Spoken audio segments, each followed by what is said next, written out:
सल्ली अला रसूलिल करीम अम्मा बाद औज़ु बिल्लाहि मिनश शैतानिर रजीम बिस्मिल्लाहिर रहीम। आज हमारी बात है सहरी के लिए रुखसत।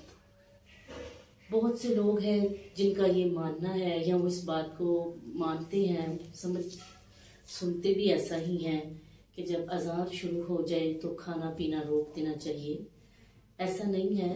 हज़रत अबू हुरैरा से रवायत है, वो फरमाते हैं कि नबी अकरम सल्लल्लाहु अलैहि वसल्लम की हदीस मुबारका है कि जब तुम खाना खा रहे हो और सहरी की अज़ान शुरू हो जाए तो उसी वक्त ना छोड़ो बल्कि अपने उस बर्तन को ख़त्म करो, यानी जो तुम खा रहे हो उसको खा लो।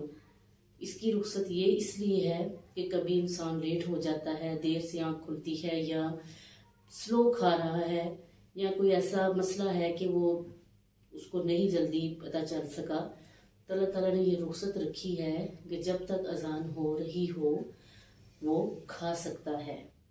अमूमन देखा गया है कि बहुत से लोग ऐसे ही करते हैं, अज़ान शुरू होती है तो वो चाहे अभी तैयारी भी कर रहे हो वो बस पानी पी के छोड़ देते हैं।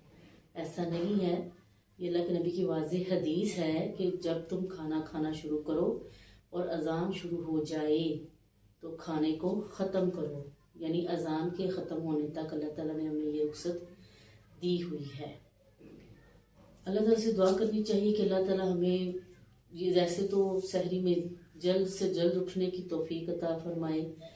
उस जल्द उठने का भी हमें फ़ायदा है कि हम नवाफिल अदा कर सकते हैं। अल्लाह ताला आसमान दुनिया पे होते हैं, जो भी मांगो अल्लाह ताला कबूल फरमाते हैं और अल्लाह ताला खुश होते हैं उस इंसान को देखकर जब वो नेकी कर रहा होता है या जिक्र अज़कार कर रहा है, नवाफिल पढ़ रहा है किसी भी सूरत में, तो क्या है कि वो हमारे लिए अजर ही है, सवाब ही है।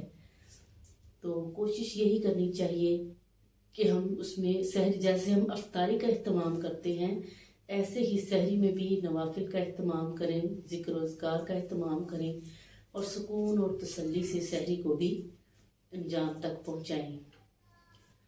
वमा अलैना इल्लल बलागुल मुबीन।